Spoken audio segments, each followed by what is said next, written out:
अब next question क्या कह रहा है कि हाल ही में राजभवन अंधन योजना कहाँ शुरू किया गया? ये योजना मैं पहले ही बोला हूँ, both where has the Raj Bhavan and Andhan Yojana started? क्या कह रहा है? वेयर, हाँ, where has the Raj Bhavan, where has the Raj Bhavan Andhan Andhan Yojana ये कहाँ शुरू किया गया है? तो अंधन योजना जो है ये कहाँ शुरू किया गया है? तो ये गोवा में शुरू किया गया है। कहाँ पे?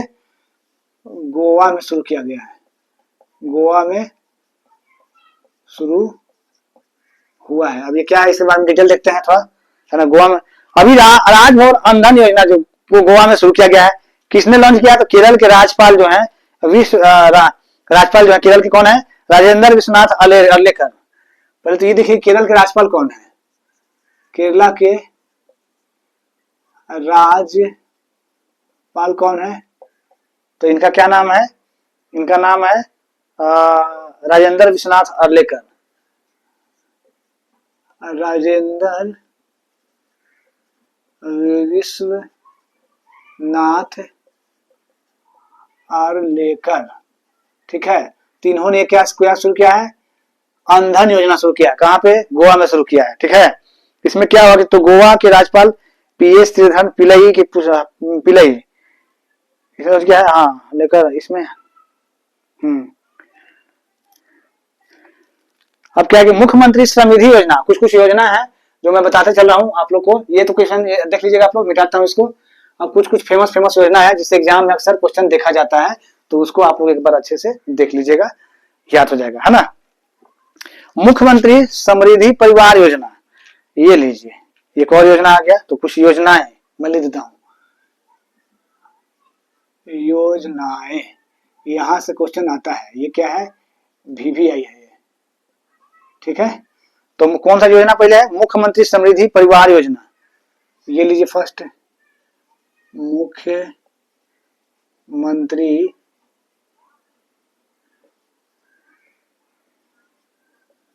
समृद्धि परिवार योजना, ये जो है किसने चलाया? तो ये MP सरकार ने चलाया है। किसने? मध्य प्रदेश सरकार ने, यानी कि यादव सरकार। वहां के CM कौन है? मोहन यादव CM है, ठीक है। तो MP सरकार ने मुख्यमंत्री समृद्धि परिवार योजना चलाया है, MP सरकार ने। ज्ञान भारत मिशन, ये किसने चलाया है? तो राष्ट्रीय अभिलेखागार ने ये चलाया है, ज्ञान भारतम मिशन। ज्ञान, ये सब बहुत अच्छा योजना है, आप लोग देखते जाइए, अच्छे से पढ़िए, चैनल को सब्सक्राइब कीजिए, लाइक कीजिए, शेयर कीजिए, दोस्तों को भी ज्यादा से ज्यादा सेंड कीजिए, बेल आइकन को दबाइए, है ना। और जहां जो हमारी कमियां हैं उसमें कमेंट कीजिए, बताइए कि नहीं नहीं सर आपको यहाँ कमी है, ये सुधार कीजिए, तो मैं केयर करूंगा, टेक केयर करूंगा, उसको सुधारूंगा, है ना। आप लोग का मैं मैसेज पढ़ता हूँ, देखता हूँ। तो क्वेश्चन है कि ज्ञान भारतम मिशन, ज्ञान भारतम मिशन, ठीक है। ज्ञान भारतम मिशन ये किसने शुरू किया है? तो ये है अपना राष्ट्रीय अभिलेखागार, इसने शुरू किया है योजना को। किसने? राष्ट्रीय अभिलेखागार, ठीक है। अब भारत सरकार ने भारतीय बायोटेक स्टार्टअप को बढ़ावा देने के लिए कौन सी पहल शुरू की है? बायोसारथी, है ना। यानी कि केंद्र सरकार, भारत सरकार ने क्या करा कि भारत सरकार ने भारतीय बायोटेक स्टार्टअप को बढ़ावा देने के लिए, किसको? बायोटेक स्टार्टअप को बढ़ावा देने के लिए, है ना। भारत सरकार ने बायोटेक स्टार्टअप को बढ़ावा देने के लिए कौन सी पहल शुरू की है? देने के लिए कौन सी पहल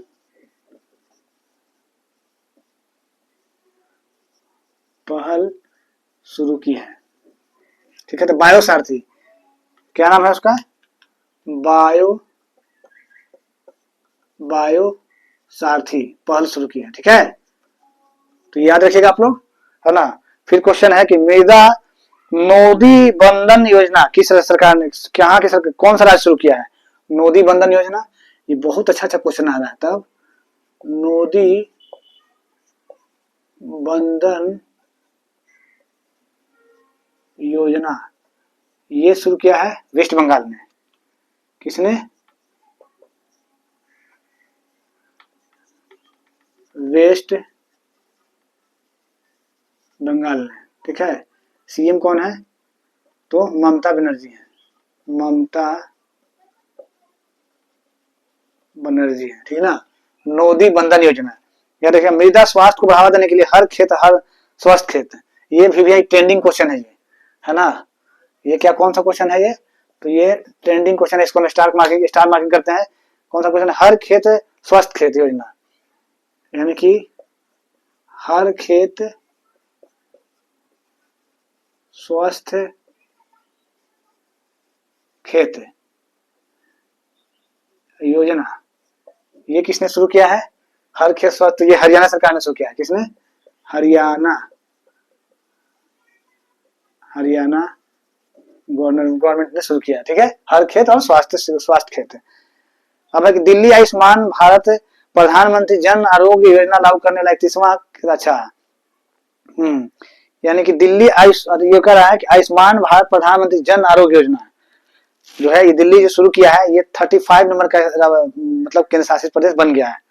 राज्य और केंद्र शासित प्रदेश मिला करके मुख्यमंत्री महिला उद्यमिता योजना, मुख्यमंत्री महिला उद्यमिता अभियान। ठीक है, क्या क्वेश्चन है? हाँ, मुख्यमंत्री महिला उद्यमिता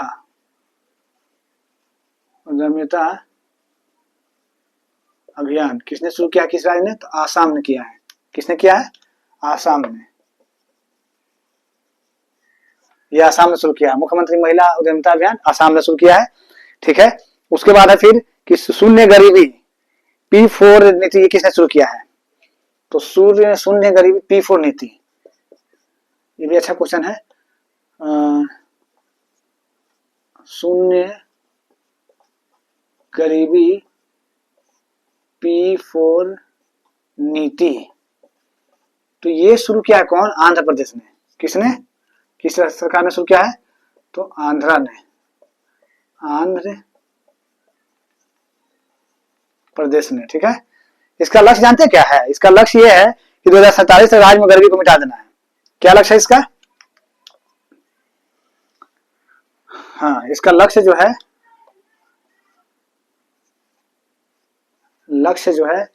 क्या है? 2047 तक गरीबी को मिटा देना है। 2047 तक आंध्रा से गरीबी को मिटा देना है। आंध्रा से गरीबी को मिटा देना है। कितना अच्छा क्वेश्चन आ रहा है, तब आप लोग पढ़िएगा तब ना, इसको मिटा देना है। ठीक है, अब है गोवर्धन योजना। गोवर्धन योजना जो है शुरू हुई, कब शुरू हुई? 2018 में ही शुरू हुई थी। गोवर्धन का फुल फॉर्म क्या होता है ना।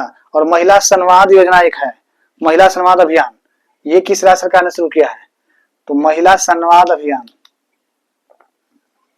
महिला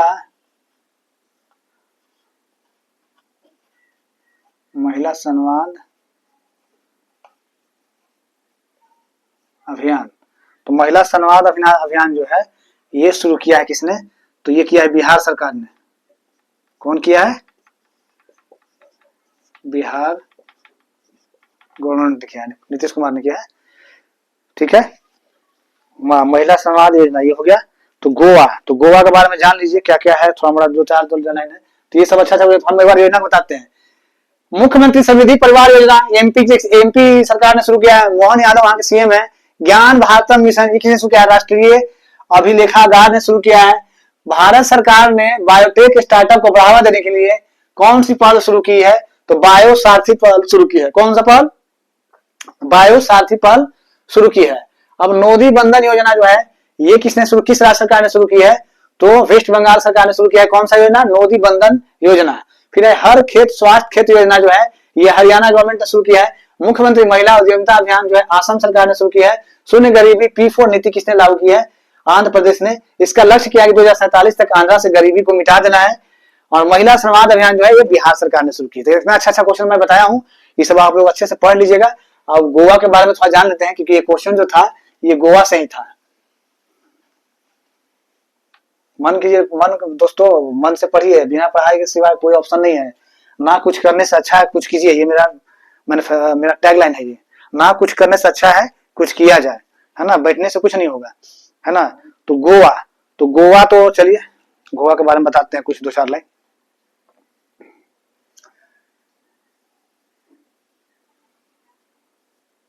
गोवा, ठीक है। पहले तो इसका गोवा का कैपिटल जान लीजिए कहाँ है। गोवा का कैपिटल जो है ये गोवा का कैपिटल कहाँ है, पणजी है, जो मांडवी नदी पे स्थित है। किस नदी पे, मांडवी रिवर बैंक, रिवर के तट पर, है ना, रिवर पे स्थित है, रिवर के बैंक पर स्थित है, ठीक है, पणजी। अब सीएम कौन है, तो प्रमोद सावंत। वहां के सीएम कौन है, गोवा के सीएम कौन है, तो गोवा के जो सीएम है उनका नाम है क्या भाई, तो उनका नाम है प्रमोद सावंत, ठीक है, प्रमोद सावंत। गवर्नर जो है PS श्रीधरन है। गवर्नर कौन है वहां के, गवर्नर जो है वो कौन है, गवर्नर जो है उनका नाम है PS श्रीधरन। क्या नाम है, PS श्रीधरन, ठीक है। ये अच्छा क्वेश्चन अच्छे से याद कीजिए आप लोग। PS श्रीधरन पिल्लई इनका पूरा नाम है, PS श्रीधरन पिल्लई, ठीक ना, गवर्नर हो गए। अच्छा, गोवा में अब क्या क्या है, गोवा मुक्ति दिवस कब मनाया जाता है, तो गोवा मुक्ति दिवस जो है 19 दिसंबर को मनाया जाता है। गोवा मुक्ति दिवस का ये गोवा लिबरेशन डे कर सकते हैं आप, है ना। तो यानी कि Goa liberation day, Goa liberation day ये कब मनाया जाता है, गोवा मुक्ति दिवस हिंदी में लिख देते हैं, गोवा मुक्ति दिवस ये मनाया था 19 दिसंबर को। कब, 19 दिसंबर को, 19 दिसंबर को, राइट। और पुरानी भारतीय समुद्री निर्माण तकनीक से निर्मित सिला हुआ जहाज कहाँ लॉन्च हुआ है, यानी कि सिला हुआ जहाज ये क्या है कि पुरानी भारतीय समुद्री निर्माण तकनीकी से जो है सिला हुआ जहाज आएगा कि सिला हुआ जहाज कहाँ लॉन्च हुआ है, कौन सा जहाज, सिला हुआ जहाज कहाँ लॉन्च हुआ है, कहाँ लॉन्च हुआ है, तो ये कहाँ हुआ है, गोवा में ही हुआ है, गोवा में हुआ है, ठीक है। अब पूर्ण कार्यात्मक साक्षरता का दर्जा हासिल करने वाला गोवा भारत का कौन सा राज्य बना है, यानी कि जो है पूर्ण कार्यात्मक साक्षरता का दर्जा हासिल करने वाला भारत का दूसरा राज्य बन गया है गोवा, है ना। पूर्ण कार्यात्मक साक्षरता का दर्जा हासिल करने वाला भारत का दूसरा राज्य बना है कौन, गोवा। कार्यात्मक साक्षरता का दर्जा, है ना, यानी कि कार्यात्मक साक्षरता का दर्जा मिला किसे, किसे मिला है, तो ये मिला है गोवा को, ठीक है। अच्छा, उसके बाद गोवा के ओजो फेनी को जीआई टैग दिया गया है, यानी कि जो ओजो फेनी है, ओजो फेनी ये गोवा से बिलोंग होती है, कहाँ का है, गोवा का है, गोवा का है, जिसे क्या मिला है, जिसे मिल गया है क्या, जीआई टैग, जीआई टैग मिला है ना। तो हम बताए थे कि जीआई टैग कब से लागू हुआ। तो जीआई टैग जो लागू हुआ ये 2003 में लागू हुआ। सबसे पहले किसको मिला? तो सबसे पहले दार्जिलिंग की चाय को मिला था। दार्जिलिंग टी को मिला था। कब मिला था?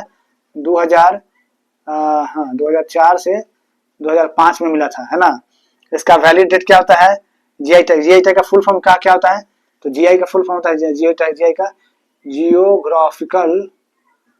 ग्राफिकल इंडेक्स,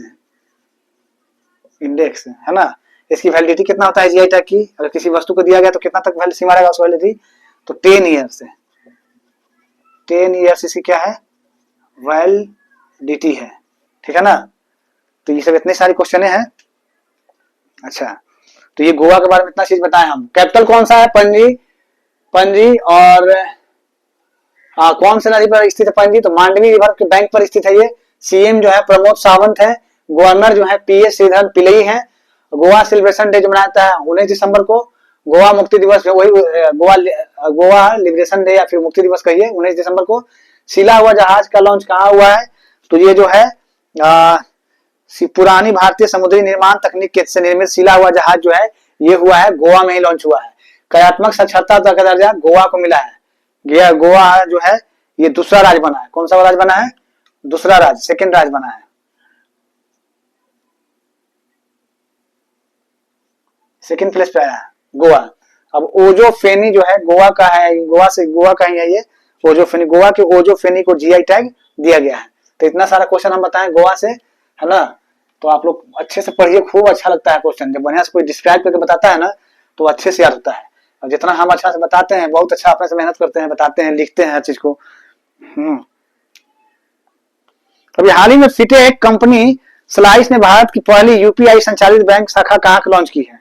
एक फिटेक कंपनी है जिसका नाम है स्लाइस। देखिए क्वेश्चन को तोड़ के पढ़ना है। कौन सी कंपनी है? फिटेक कंपनी है। फिटेक कंपनी है, उसका नाम क्या है? स्लाइस। हाँ, हाल ही में फिटेक कंपनी स्लाइस। क्या नाम है कंपनी का? नाम क्या है? कंपनी का नाम क्या है? स्लाइस। स्लाइस ये क्या की है कि भारत की पहली यूपीआई संचालित बैंक शाखा खोली है। क्या खोली है? भारत की पहली भारत की पहली यूपीआई संचालित शाखा खोली है। कौन? स्लाइस। जो फिटेक कंपनी जो है स्लाइस, वो भारत की पहली यूपीआई संचालित शाखा खोली है। तो कहाँ खोली है? तो ये खोली है बेंगलुरु में। कहाँ खोली है? शाखा खोली है। शाखा लीजिए इसमें जोड़ देते हैं। शाखा जो है कहाँ खोली है? शाखा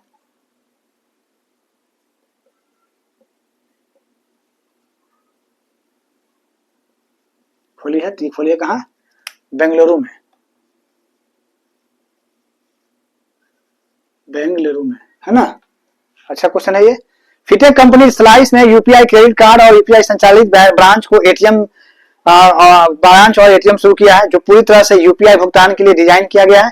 कहाँ खोला है? तो बेंगलुरु के कोरमंगला जगह है बेंगलुरु में कहीं। क्या नाम है? बेंगलुरु में कोरमंगला प्लेस है, वहां पर ये खोला गया है। ठीक है, Bengaluru Koramangala. Slice UPI credit card पर कोई ज्वाइनिंग या वार्षिक शुल्क नहीं लेगा। यानी जो स्लाइस कंपनी है ये क्या करेगा? कोई वार्षिक शुल्क, है ना, नहीं लेगा। ये कोई भी शुल्क नहीं लगाएगा। वार्षिक शुल्क या कोई ज्वाइनिंग या वार्षिक शुल्क नहीं लेगा। जो आप चाह सकते हैं तो ज्वाइन कर सकते हैं। यूपीआई सिस्टम अपनाने वाला पहला देश कौन सा बना है? ये अच्छा क्वेश्चन है, ट्रेंडिंग क्वेश्चन आप इसे कर सकते हैं। तो इसलिए इसे इसको क्या करते हैं? स्टार मार्किंग कर देते हैं, है ना। ट्रेंडिंग क्वेश्चन को क्या कर रहा है कि यूपीआई अपनाने वाला पहला देश, यूपीआई अपनाने वाला पहला कंट्री।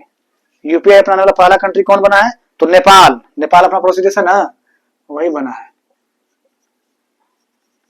नेपाल बना है। ठीक है, अच्छा फिर एक यूपीआई को अपनाने वाला पहला यूरोपीय देश लाई है। इसमें अब और क्वेश्चन में आ गया बदलाव थोड़ा सा। अपनाने वाला यूरोपीय यूरोपीय पहला अपनाने वाला पहला यूरोपीय देश ना, तो पहला यूरोपीय कंट्री, तो ये कौन बना है? फ्रांस। कौन है? फ्रांस। फ्रांस का कैपिटल तो मालूम है, पेरिस है, सिंध नदी पे है। और नेपाल का कैपिटल कहाँ है? काठमांडू है। चलिए लिख ही देते हैं, काठमांडू है। और इसका कैपिटल कहाँ है? फ्रांस का पेरिस है। ठीक है, चलिए। अच्छा, तो उपभोक्ता कर जो उपयोगकर्ता जो होंगे आसानी से क्या करेंगे? क्यूआर कोड स्वीकार कर सकते हैं या यूपीआई भुगतान कर सकते हैं। अपने क्रेडिट लाइन से आसानी से पैसे निकाल सकते हैं और स्लाइस यूपीआई क्रेडिट कार्ड ग्राहकों को भी सभी खर्चे पर 3% तक कैशबैक दे सकते हैं, है ना। देश का पहला यूपीआई एटीएम लॉन्च किया है। अच्छा, कौन किया? देश का पहला भारत का पहला, हाँ, यानी कि देश का पहला यूपीआई एटीएम लॉन्च कहाँ लॉन्च किया है? किसने लॉन्च किया है? अच्छा क्वेश्चन है। देश का पहला यूपीआई एटीएम,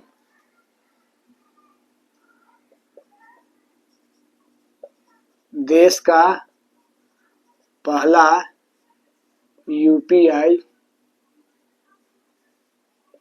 एटीएम किसने लॉन्च किया है? लॉन्च किया है, तो उसका नाम जानते क्या है? Hitachi payment services. क्या नाम है? हिताची पेमेंट सर्विसेज, है ना। देश का पहला यूपीआई एटीएम किसने किया है? तो Hitachi payment services. UPI light feature launch करने वाला पहला बैंक कौन बना है? यूपीआई लाइट फीचर,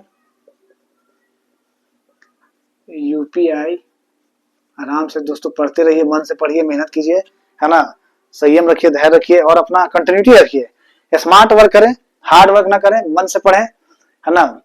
नेगेटिव ना सोचिए, नेगेटिव से क्या होगा कि आपको पढ़ाई में डिस्टर्ब होगा, आप नहीं पढ़ पाएंगे, ये होगा नहीं होगा, बस पढ़ते जाएं, है ना। पढ़ाई बहुत उत्तम चीज है, मतलब जो आपको कभी भी ये नहीं, आपको नेगेटिव की ओर जाने ही नहीं देगा, है ना। तो पढ़ाई में बहुत अच्छा ताकत है, आप एनर्जेटिक रहिएगा, पॉजिटिव सोचिएगा, है ना। तो यूपीआई जो है, यूपीआई लाइट फीचर लॉन्च करने वाला, यूपीआई लाइट फीचर लॉन्च करने वाला पहला बैंक पूछ रहा है ना। यूपीआई लाइट फीचर लॉन्च करने वाला पहला बैंक कौन बना है?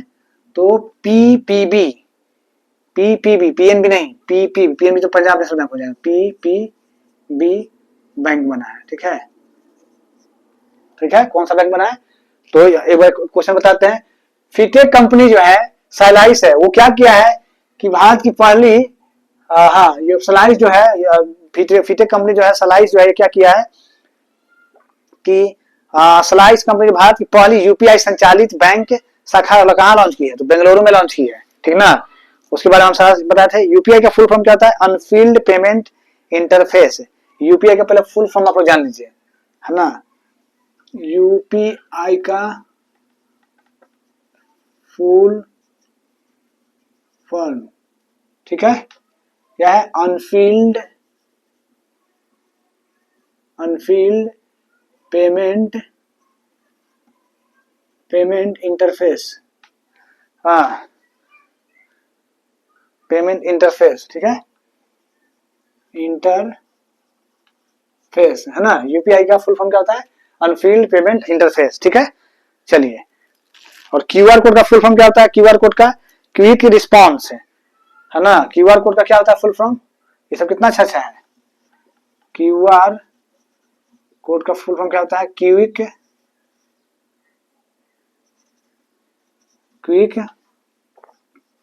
रिस्पॉन्स, है ना। तो ये सब अच्छा क्वेश्चन है, इसको याद कर लीजिएगा, अच्छे से देख लीजिएगा, वीडियो देखिएगा तो सब याद हो जाएगा आप लोगों को, है ना। तो यूपीआई सिस्टम अपना वाला देश, पहला देश बना कौन? तो बना है कौन सा? नेपाल। राजधानी उसकी काठमांडू है। यूपीआई अपना वाला पहला यूरोपीय देश कौन बना? फ्रांस। राजधानी पेरिस है। अच्छा, यूपीआई पर क्रेडिट कार्ड को सपोर्ट करने वाला भारत का पहला मोबाइल ऐप कौन बना है? तो मोबीक्विक बना है। यूपीआई पर क्रेडिट कार्ड को सपोर्ट करने वाला भारत का पहला ऐप। ये भी अच्छा क्वेश्चन है, ये तो छूट ही जाता, छूटेगा कैसे। यूपीआई पे क्रेडिट कार्ड सपोर्ट करने वाला भारत का पहला ऐप, भारत का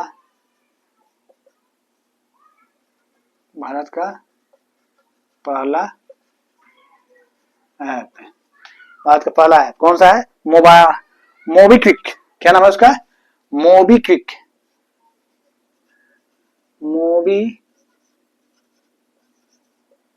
मोबीक्विक, ठीक है। तो इतना क्वेश्चन बताएं कि भारत की पहली यूपीआई संचालित शाखा कहाँ खोला जाए? बेंगलुरु में। कौन कंपनी के द्वारा? फिटेक कंपनी जिसका नाम स्लाइस है, ये संचालित कर रही है, खोल रही है बेंगलुरु में। यूपीआई अपनाने पहला देश कौन सा बना? तो पहला कंट्री बना है नेपाल, काठमांडू से कैपिटल है। यूपीआई अपनाने वाला पहला यूरोपीय देश कौन बना? फ्रांस, पेरिस से कैपिटल है। देश का पहला यूपीआई एटीएम किसने लॉन्च किया है? तो हिताची पेमेंट सर्विसेज ने लॉन्च किया है। और यूपीआई लाइट फीचर लॉन्च करने वाला पहला बैंक कौन बना है? तो पीपीआई बैंक बना है, पीपीबी बना है। क्यूआर कोड का फुल फॉर्म क्या होता है? क्विक रिस्पॉन्स होता है। यूपीआई का फुल फॉर्म क्या होता है? अनफील्ड पेमेंट इंटरफेस, ठीक है। और है यूपीआई पर क्रेडिट कार्ड सपोर्ट करने वाला भारत का पहला मोबाइल ऐप कौन सा बना है? पहला ऐप कौन सा बना है? तो मोबीक्विक। क्या नाम है इसका? मोबीक्विक। तो इतना क्वेश्चन था यूपीआई से, है ना।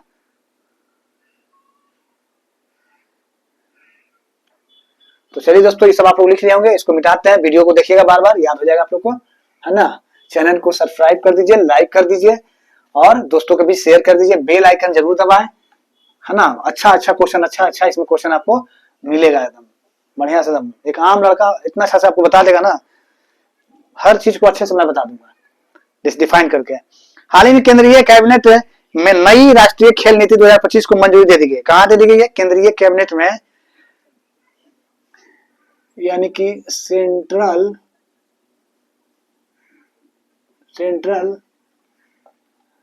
कैबिनेट में नई खेल नीति को मंजूरी दी है। क्या? नई खेल नीति को मंजूरी दे दी गई है, ठीक है ना। तो यह किस नीति की जगह लेगी? यानी कि एनपीएस 2001 की जगह लेगी। तो अभी सरकार ने नई राष्ट्रीय खेल नीति, कैबिनेट ने नई राष्ट्रीय खेल नीति, है ना, राष्ट्रीय खेल नीति, ठीक है ना। तो क्या सेंट्रल कैबिनेट ने नई राष्ट्रीय खेल नीति को मंजूरी दे दी है और ये किसकी जगह लेगी? तो ये लेगी एनपीएस 2001 की जगह लेगी, है ना। एनपीएस 2001 की जगह लेगी। कौन लेगी? नई राष्ट्रीय खेल नीति, है ना, ठीक है। तो अभी सरकार ने नई राष्ट्रीय खेल नीति को मंजूरी दी है, जिसके माध्यम से देश के ग्लोबल स्पोर्ट्स मार्केट में मजबूत बनाया जाएगा मार्केट को। इससे भारत का स्पोर्ट इंफ्रास्ट्रक्चर मजबूत होगा और देश 2036 ओलंपिक की मेजबानी के लिए अपना दावेदारी पेश कर सकता है। यानी कि जो ओलंपिक जो 2036 होगा उसके लिए जो इंडिया अपना दावेदारी पेश कर सकता है, यह 2001 की पिछली नेशनल स्पोर्ट्स पॉलिसी की जगह लेगी, है ना। नई पॉलिसी से भारत में स्पोर्ट्स कल्चर को जमीनी स्तर पर बढ़ावा मिलेगा, जिसका फोकस जो है एथलीट डेवलपमेंट और इंफ्रास्ट्रक्चर बढ़ाने पर होगा। नई पॉलिसी 5 आधारों को मजबूती मिलेगी। कैसा? वैश्विक खेल प्रतियोगिताओं में बेहतर प्रदर्शन करना, खेलों से आर्थिक विकास होगा, खेल से सामाजिक विकास होगा और पारंपरिक व स्वदेशी खेलों को बढ़ावा मिलेगा, खेल से लोगों का विकास होगा, शिक्षा के साथ साथ खेलों को जोड़ना। खेल मंत्री अभी कौन है? तो याद कर लीजिए अभी खेल मंत्री कौन है ना। तो खेल मंत्री कौन है अभी? देख लेते हैं। खेल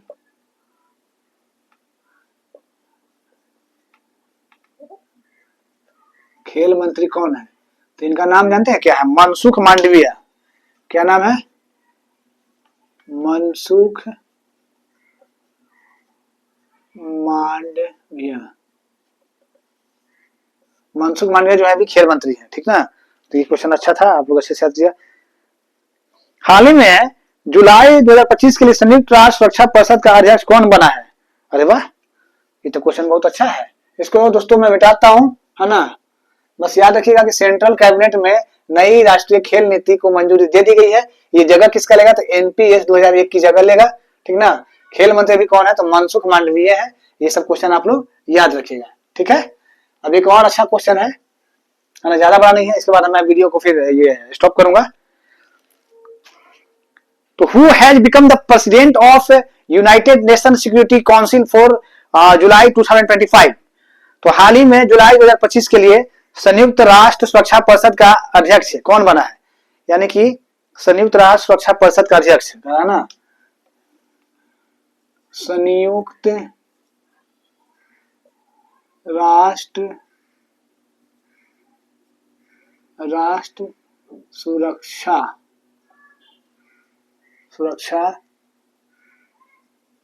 परिषद का अध्यक्ष कौन बना है? कौन सा देश बना है अध्यक्ष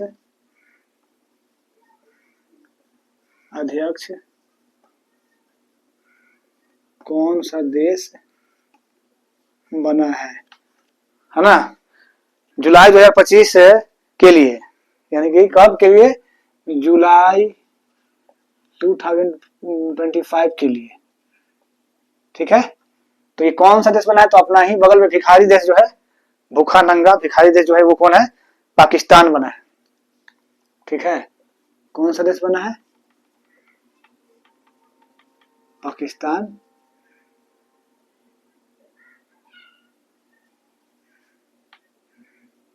बना है ना।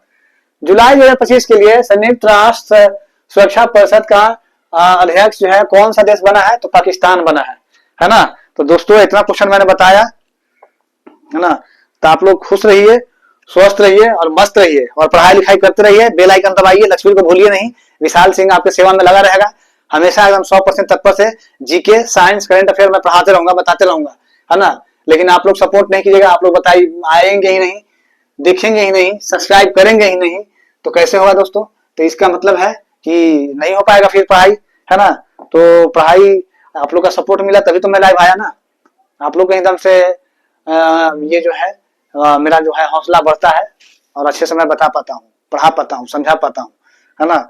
तो खुद मेहनत कीजिए, मेहनत में कहीं मत कीजिए, पढ़ते रहिए। ना ही कुछ करने से अच्छा है कुछ किया जाए। ये नहीं कि बैठ गए हाथ पे हाथ धर के सोच रहे हैं। सोचना क्या है? सोचने के तो हम भी सोच लेंगे अंबानी बन जाएंगे, तो नहीं बन सकता है ना। इसलिए क्या है कि आपका मेहनत ही जो है वो रंग लाएगा। और जिस तरह से आज कंपटीशन के दौरान भाग दौड़ है, उतार चढ़ाव है, तो आपको काफी स्ट्रगल करना पड़ेगा, है ना। 4 घंटा 5 घंटा ही अपने स्मार्ट वर्क को पढ़ें, हार्ड वर्क ना करें, स्मार्ट वर्क करें। स्मार्ट वर्क का अंतर हार्ड वर्क में होता है कि पता नहीं है कहाँ मेहनत कर रहे हैं, बस किए जा रहे हैं। और स्मार्ट वर्क का मेहनत ये होता है, मतलब होता है, मीन्स ये होता है कि हाँ, आप जो मेहनत कर रहे हैं वो सही दिशा में कर रहे हैं, आपको क्या पढ़ना है, कौन सा सिलेबस को फॉलो करना है, वो आप कर रहे हैं। तो ये सब चीज मायने रखता है ना। तो चलिए फिर मिलते हैं नेक्स्ट क्लास में आप लोग से। तब तक के लिए खुशहाल रहिए, मस्त रहिए और गुनगुनाते रहिए, है ना।